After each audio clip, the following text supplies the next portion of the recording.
겁니다. 고려는 대외적으로는 제후국이었지만 국내적으로는 황제국으로 운영됐다 그랬는데 원나라의 간섭을 받으면서는 그 국내에서 했던 황제국의 이 제도도 사라지게 됩니다. 원나라의 간섭을 받기 때문에. 그래서 왕의 이름도 조나 종이 붙으면 황제국의 왕의 이름이라고 그랬는데 이제 원나라 간섭기 때는 충렬왕, 충선왕, 충해왕 이러면서 왕자가 붙어서 제후의 왕으로 떨어지고 그 이름에는 또 원나라에 충성한다는 의미에서 충자가 들어가는, 충성한다는 충자가 들어가는 그런 변화가 생기고 하늘의 제사를 못 지냅니다. 그래서 원구단도 없어지고 뭐 이러한 변화들이 생기는 거죠. 삼성육부 체제인데 삼성육부 체제도 달라지고 이런 것들이 이제 원나라 간섭기 때 들어와서 황제국으로 운영되는 고려가 많은 변화가 있는 겁니다. 자, 원나라의 공주가 오는데 제일 처음에 충렬왕 때요. 충렬왕 때 처음으로 원종의 아들 이 충렬왕 때인데 이때 원나라의 공주가 와가지고 원세조의 아들 딱 와가지고 이제 이렇게 결혼을 하게 됩니다. 올 때부터 난리가 났어요. 원나라 황제의 딸이 온다고 그러니까 줄 서가지고 말이죠. 뭐 예의를 차려야 되는 건 말할 것도 없는데 마침 이 충렬왕의 이 처음 고려에 온 공주가요. 자존심도 너무 세고 너무 거만하고요. 저희 문제가 좀 많았습니다. 그래가지고. 예를 들어서 충렬왕하고 결혼했지만 어디 절에 갔는데 뭐 의식이 조금 소홀했어요. 자기 딸을 생각할 때 내가 그래도 황제의 딸인데 그리고 내가 왕비인데 하는 짓이 좀 의식이 좀 서툴렀던 모양이죠. 그렇다고 해가지고 자기 남편인 충렬왕을 때려 해가지고요. 이거 좀 심한 경우지만 그렇게 좀 무례했어요. 무례하고. 더군다나 이 공주가 오면은 혼자 오는 게 아니잖아요. 이 몽골 그 원나라의 몽골족 사람들이 비서로 따라오는데 그 비서를 검령구라고 합니다. 검령구. 이 원나라 따라온 비서들이에요. 이 사람들도 좀 행패를 부려. 검령구들도요. 와가지고 재산도 마음대로 좋은 땅이면 달라고 그러고 권력으로 해서 행포를 부리고 이래가지고 이 원나라의 지배와 어느 정도 간섭과 그 다음에 원나라에 붙어먹는 친원 세력 때문에 문제가 좀 많아지게 됩니다. 해가지고 정동행성이라는 걸 두는데 이 정동행성은 물론 고려를 직접 지배하는 건 아니에요. 간접 지배하는 건데 원나라의 관청을 고려에 하나 두는 겁니다. 그래서 크게 문제가 안 될 때는 간접적으로만 얘기하니까 큰 문제가 안 되는데 이 친원 세력이 막 나서거나 말이죠. 이 친원 세력들이 또 뭐 작업을 해가지고 이간질을 시킬 때는 정동행성을 통해 가지고요 막 간섭하게 만들거든요. 그러면 고려왕의 위치도 위축이 되고 고려 정치가 굉장히 산만해지고 혼란해지는 겁니다. 해가지고 그런 문제가 많이 발생을 하고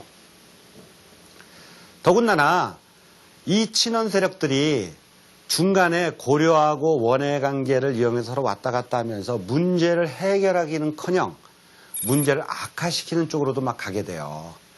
그래서 예를 들면은 원나라하고 지금 이 몽골하고 투쟁할 때 포로도 많이 있었거든요. 그런 포로를 데려오는 문제에 있어서도 협조를 해줄 수 있는데 협조를 안 해주고 이 원나라 포로가 대략 어느 정도 됐냐면요. 원나라에 끌려간 고려의 포로가 대략 한 20만 정도라고 지금 얘기돼요. 20만 정도. 20만 정도 포로는 거의 다 못 돌아왔죠. 사실은. 원나라와 관계가 좀 잘 유지돼 가지고 그거를 수행하는 검령구뿐만 아니라 친원 세력들이 그 역할을 잘해줬다면 많은 포로가 돌아왔을 텐데 거의 못 돌아왔어요. 어쩌다가 돌아온 사람도 있습니다. 그 중에 대표적인 것이요. 오늘날 고려사에 전하는 게 누구냐면 강릉 출신의 김천이라는 사람이에요. 이 사람은 김천에는 15살 때 어머니하고 누이 동생이 원나라로 끌려가 버렸어요. 그래가지고 혼대됐는데 14년이 지난 다음에 어떤 사람이 장날에 와가지고 강릉 출신을 막 찾고 강릉 출신에 막 김천 이런 사람 막 찾는 거예요. 그래서 기적적으로 김천이라는 사람이 만났어요. 보니까 그 편지가 뭐냐면 원나라에 끌려간 어머님이 편지를 보낸 겁니다. 나는 어디에 누구 집에 노비로 지내고 있다. 그래서 이 김천이라는 청년이 혼자 어떻게 힘이 없고 그래서 저 원나라에 방문할 기회를 달라고 그래도 서류를 내도 허락을 안 해줘요. 그러다가 어느 스님의 도움을 받아가지고 그 스님의 가족이 원나라에 이제 가게 돼서 그 가는 편에 따라가가지고 돈을 마련해서 돈을 주고서는 그 집을 찾아가서 노비 상태니까 데려오려면 돈을 줘야 되거든요. 그래서 돈을 주고서는 겨우 데려오는데 처음에 만났을 때는 어머니를 못 알아봤어요. 너무 늙어가지고. 그래서 겨우 알아본 다음에 데려오고 그로부터 몇 년 뒤에 여동생도 오고 이 기록이 고려사에 나오고 있지만 이것은 아주 특별한 경우고 거의 대부분은 돌아오지 못했다. 다시 말해서 이 당시에 정치가 아무래도 약간의 간섭이라고 하더라도 친원 세력이 있었고 다른 나라의 지배를 받는 거기 때문에 순조롭지 못해서 왕부터도 원나라 공주로부터 자유롭지 못했고 그 다음에 친원 세력이 있기 때문에 왕이 뭔가 소신 있게 정치를 해볼래도 안 됐고 고려시대 왕도 문제가 있어요. 왜냐하면 원나라 공주랑 결혼해가지고 왔잖아요. 결혼했잖아요. 그러면 태어나면 세자 시절에 고려에서 지내는 게 아니라요. 원나라로 보냅니다. 원나라로 보내요.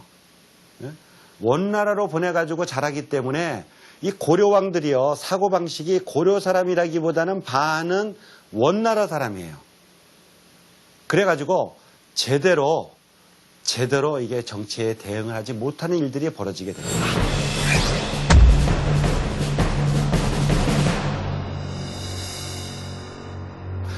아무래도 원나라의 간섭을 받다 보니까 풍속도 원나라의 풍속이 많이 들어옵니다.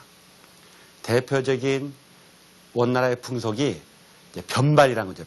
변발은요, 이 정수리서부터 앞에까지 이렇게. 여러분 TV 뭐 사극에서 봤나 모르겠어요. 여기만 머리를 이렇게 놔두고, 요 끝에서부터 여기까지 머리 딱 놔두고 나머지는 빡빡 밀어가지고, 머리 따기도 하고. 그 다음에 호복이라는 거 오랑캐 복장인데, 우리 보듯이 우리는 바지 저고리